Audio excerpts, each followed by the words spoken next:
दोस्तों, क्या आप जानते हैं कि भारत हर साल लगभग 22 लाख करोड़ रुपए सिर्फ कच्चा तेल आयात करने में खर्च कर देता है। अपनी इसी भारी भरकम निर्भरता को खत्म करने के लिए भारत ने ऑटोमोबाइल सेक्टर में एक बहुत बड़ा क्रांतिकारी कदम उठाया है। हाल ही में केंद्रीय सड़क परिवहन मंत्री नितिन गडकरी ने E100 यानी 100% इथेनॉल ईंधन के नियमों को कानूनी मंजूरी दे दी है। इसका मतलब है कि अब भारत में सिर्फ इथेनॉल से चलने वाली गाड़ियां सड़कों पर उतरने के लिए तैयार हैं। मारुति सुजुकी, टोयोटा और हीरो जैसी कंपनियों ने इस पर काम भी शुरू कर दिया है। लेकिन एक स्टूडेंट और कार बाइक ओनर के रूप में आपके लिए यह समझना जरूरी है कि क्या E100 आपकी मौजूदा गाड़ी में डल सकता है और इसके पीछे छिपी बड़ी चुनौतियां क्या हैं। चलिए इसे गहराई से समझते हैं। सबसे पहले समझते हैं इसके पीछे के साइंस को। इथेनॉल मूल रूप से एक अल्कोहल आधारित ईंधन यानी बायोफ्यूल है, जिसे गन्ने के रस, मक्का, टूटे और सड़े हुए अनाज या कृषि के कचरे से बनाया जाता है। जब आप पेट्रोल पंप पर E20 लिखा देखते हैं तो उसका मतलब होता है 20% इथेनॉल और 80% पेट्रोल। लेकिन E100 का मतलब है लगभग 100% इथेनॉल। हालांकि पूरी तरह से शुद्ध इथेनॉल गाड़ियों में इस्तेमाल नहीं होता।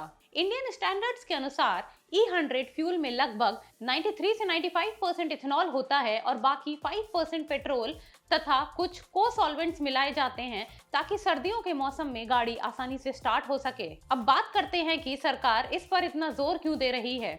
इसके 3 बड़े फायदे हैं। पहला, आर्थिक बचत यानी इकोनॉमिक ग्रोथ। जैसा कि मैंने बताया, भारत अपनी जरूरत का 85% से ज्यादा क्रूड ऑयल बाहर से खरीदता है। अगर गाड़ियां देश में बने इथेनॉल से चलेंगी तो देश के लाखों करोड़ों रुपए बचेंगे। दूसरा, किसानों को फायदा यानी फार्मर इनकम। इथेनॉल खेती के उत्पादों से बनता है। सरकार के इस कदम से शुगर मिलों और मक्का उगाने वाले किसानों को अतिरिक्त आय लगभग 1.5 लाख करोड़ रुपए से ज्यादा मिल चुकी है और आगे यह और बढ़ेगी। तीसरा, कम प्रदूषण यानी इको फ्रेंडली। पेट्रोल के मुकाबले इथेनॉल के जलने पर कार्बन मोनोऑक्साइड और ग्रीन हाउस गैसों का उत्सर्जन बहुत कम होता है, जिससे हवा साफ रहेगी। लेकिन दोस्तों, यहाँ एक बड़ा कैच है।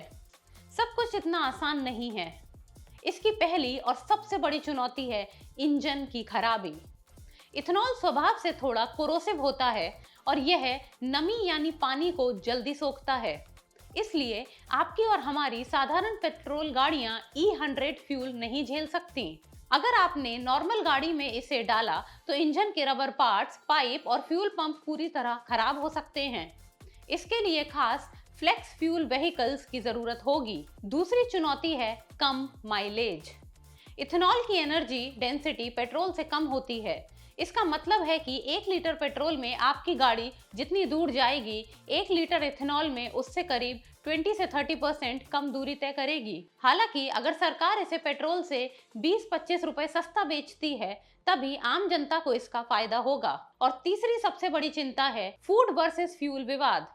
इकोनॉमिक सर्वे में भी यह चेतावनी दी गई है कि अगर हम ईंधन बनाने के लिए बड़े पैमाने पर जमीन पर मक्का या गन्ना उगाने लगे तो देश में दालों और खाने वाले तेलों यानी ऑयल सीड्स की कमी हो सकती है, जिससे खाने पीने की चीजें महंगी हो सकती हैं। निष्कर्ष के तौर पर देखें तो भारत सरकार का लक्ष्य दिसंबर 2026 तक देश में 500 और आने वाले समय में 5000 E100 स्टेशन खोलने का है। दुनिया में फिलहाल सिर्फ ब्राजील ही एक ऐसा देश है जहां बड़े पैमाने पर E100 का सफल इस्तेमाल हो रहा है और भारत अब उसी राह पर है। यह तकनीक बेहतरीन है, लेकिन सरकार को पर्यावरण, गाड़ी की लाइफ और देश की खाद्य सुरक्षा यानी फूड सिक्योरिटी के बीच एक सही संतुलन बनाना होगा। क्या आप भविष्य में एक फ्लेक्स फ्यूल गाड़ी खरीदना चाहेंगे? अपने विचार कमेंट सेक्शन में जरूर बताएं। वीडियो अच्छी लगी हो तो लाइक, शेयर और सब्सक्राइब जरूर करें।